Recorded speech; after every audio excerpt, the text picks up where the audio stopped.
अस्सलाम वालेकुम दोस्तों, हाज़िर हैं आज एक और नई वीडियो के साथ जो कि है रहमान डकैत के बारे में, लियारी का गैंगस्टर। तो चलें फिर शुरू करते हैं बिना किसी देरी के।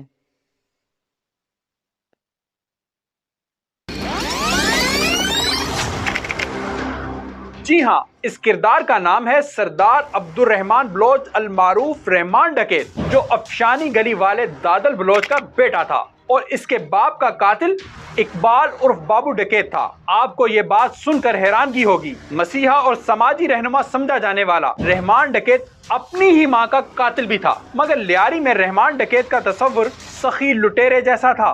रहमान ने जुर्म की दुनिया में कदम रखा 13 साल की उम्र में।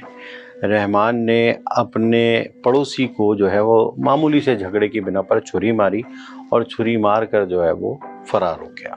पहला जुर्म इसका ये था। इसके अलावा इसके ऊपर अनगिनत एफआईआर पुलिस के मुताबिक जो है वो दर्ज हैं, जिसमें कत्ल, डकैती, भत्ताखोरी, पुलिस मुकाबला ये शामिल है। और इसके सर की कीमत जो है वो पुलिस ने 50 लाख रुपए रखी थी। 50 लाख रुपए भाई, बाबू 50 डकैत लाख के रुपए। हाथों मारा गया तो कुछ ही अरसे के बाद रहमान बलोच को हाजी लालू ने अपनी सरपरस्ती में ले लिया। ये शायद ऐसे ही था जैसे किसी फिल्म में विलन मजलूम के जज्बात के साथ खेल रहा हो। मगर एक बात इस ख्याल को बदल भी देती है, वो ये है कि रहमान और हाजी लालू का ताल्लुक इस कदर गहरा था कि हाजी लालू के बेटे यासिर अराफात और रहमान बलोच दोनों की शादी गोली मार के सेठ यूसुफ की बेटियों से हुई थी। ये वही मौका था जब रहमान डकैत खतरों का खिलाड़ी बनकर सामने आया। हाजी लालू के ग्रोह में रहमान बलोच और हाजी लालू के बेटे अरशद पप्पू और यासिर अराफात ने मिलकर जुर्म की दुनिया में ऐसे कारनामे सर अंजाम दिए जिसकी कोई मिसाल नहीं मिलती। तो उसके बाद रहमान और ये सब मिलके,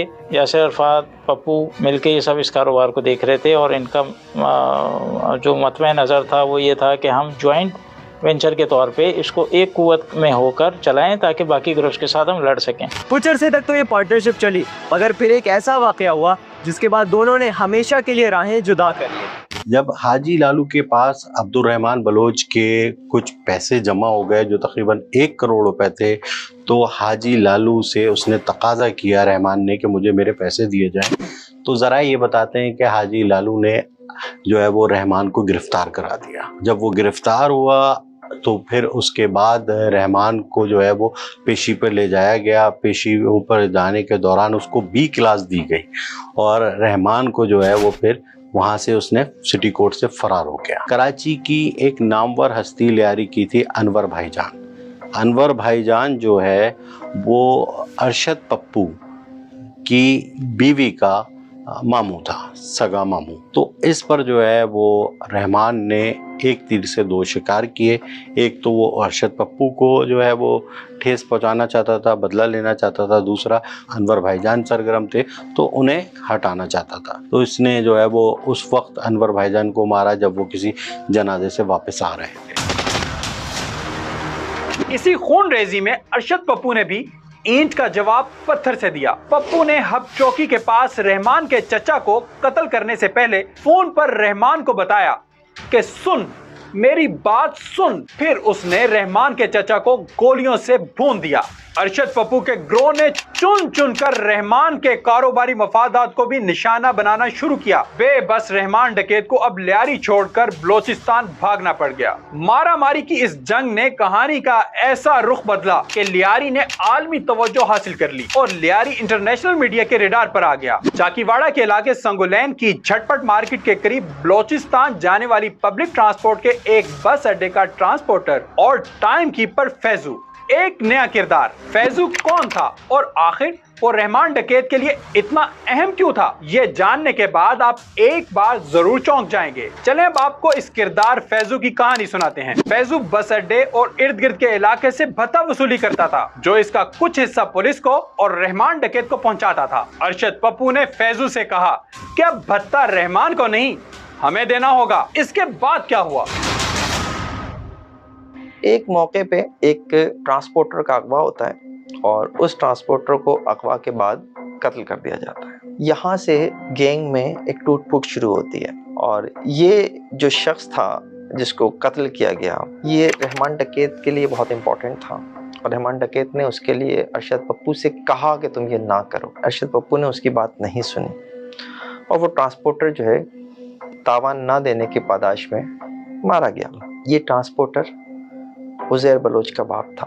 उसके बाद हमने ये देखा कि अरशद पप्पू और रहमान डकैत ये दोनों एक दूसरे के सख्त मुखालिफ और बदतरीन दुश्मन बन गए, और उसके बाद कराची के लोगों ने जो मनाजिर देखे हैं वो बहुत ही खौफनाक थे।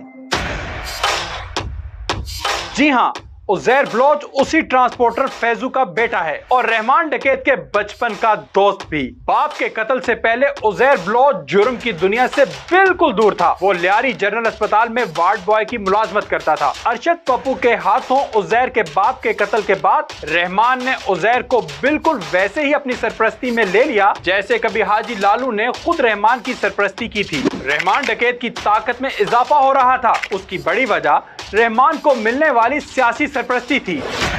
रहमान के बारे में ये कहा जाता है कि जब 18 अक्टूबर को बेनज़ीर भुट्टो साहिबा वतन वापसी आई जिला वतनी ख़त्म करके, तो एयरपोर्ट के रास्ते में जब उन पर हमला हुआ तो उस हमले में जो है वो तकरीबन 150 अफराद शहीद हुए।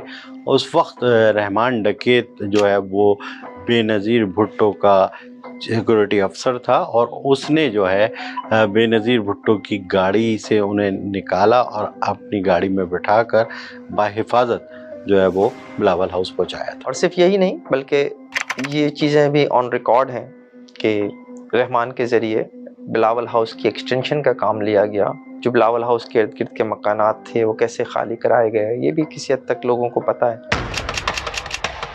ये वही वक्त था जब लियारी पर रहमान की गिरफ्त मजबूत से मजबूत तर हो रही थी। फिर वो वक्त भी आया कि रहमान डकैत ने लियारी की सियासी वारिस समझी जाने वाली जमात पाकिस्तान पीपल्स पार्टी को भी रगड़ना शुरू कर दिया। कौन काउंसलर बनेगा और कौन जिला नाज़िम, ये फैसले भी रहमान बलोच की मर्जी के बगैर नहीं होते थे। एक वक्त ये भी आया कि पीपल्स पार्टी ने टिकट दिए, बल्दियाती इलेक्शन में अपने उम्मीदवार खड़े किए, मगर पीपल्स पार्टी हार गई और रहमान के हिमायत याफ्ता वो तमाम उम्मीदवार जीत गए जिनकी वाबस्तगी तो किसी जमाने में पीपल्स पार्टी से रही थी। मगर इस बात में कोई शक नहीं कि नुमाइंदे वो इलेक्शन रहमान की मदद और हिमायत से जीते। रहमान डकैत और उज़ैर बलोच मिलकर तमाम मैदान मार रहे थे, मगर फिर पीपल्स पार्टी को भी अंदाजा हुआ कि रहमान डकैत की मौजूदगी में पाकिस्तान पीपल्स पार्टी का सियासी किला उनके हाथों से निकल जाएगा। अब पीपल्स पार्टी ने सोच लिया कि रहमान डकैत को हर हाल में रास्ते से हटाना है और अब एंट्री होती है ऐसे पुलिस ऑफिसर की जिसकी दहशत से लियारी समेत शहर के बड़े बड़े बदमाश कांपते थे, और वो करैक्टर था एसएसपी चौधरी असलम। 2005 में एसएसपी चौधरी असलम, जिन्हें जो है वो एक खुसूसी टास्क फोर्स बनाई गई, लियारी टास्क फोर्स, और उन्हें तैनात किया गया क्योंकि कराची में लियारी में ख़ास तौर पर बदअमनी ज़्यादा थी, तो उन्हें ये टास्क दिया गया कि रहमान को गिरफ़्तार किया जाए। उसके लिए उन्होंने अपने मुखबरों का नेटवर्क बिछाया और बिछाने के बाद जो है वो एक इत्तला मिली कि रहमान जो है वो हब के इलाके में है। 2005 में पुलिस ने भेस तब्दील किया, एक ट्रक के अंदर सवार हुए और उस पर घास फूस डाल के जब हब में रात में उस मुकाम पर पहुँचे जहाँ पर रहमान मौजूद था, ट्रक से उतर रहे थे, तो रहमान पुलिस की तमाम जो मूवमेंट वो देख रहा था क्योंकि उसने वहाँ पर सीसीटीवी कैमरों का नेटवर्क बिछाया हुआ था। तो जैसे ही पुलिस चौधरी असलम, इरफान बहादुर और दीगर पुलिस की टीम उतरी तो इन्होंने यहाँ से गोलियों की बारिश शुरू कर दी, जिसमें चौधरी असलम, इरफान बहादुर और कई पुलिस वाले ज़ख्मी हुए, जिसमें हसास इदारे के लोग भी थे। उसके लिए फौरी तौर पर मदद की गई, हेलीकॉप्टर भेजा गया और रहमान वहाँ से इन पर हमला करके इन्हें ज़ख्मी करके फ़रार हो गया। रहमान जब फ़रार हुआ तो फिर चौधरी असलम ने अपनी ज़िंदगी का मकसद बना लिया कि रहमान को किसी ना किसी तरह पकड़ना है। तो इन्होंने जो है वो अपनी तिजोरियों के ताले भी खोल दिए और मुखबरों से कहा कि मुझे किसी ना किसी तरह रहमान चाहिए। तो फिर रहमान के लिए 2006 में कोयटा टाउन में जो है वहाँ पर एक छापा मारा गया, बलूचिस्तान के कोयटा टाउन में 18 जून 2006 को। वहाँ से रहमान जो है वो चौधरी असलम की टीम ने गिरफ़्तार किया।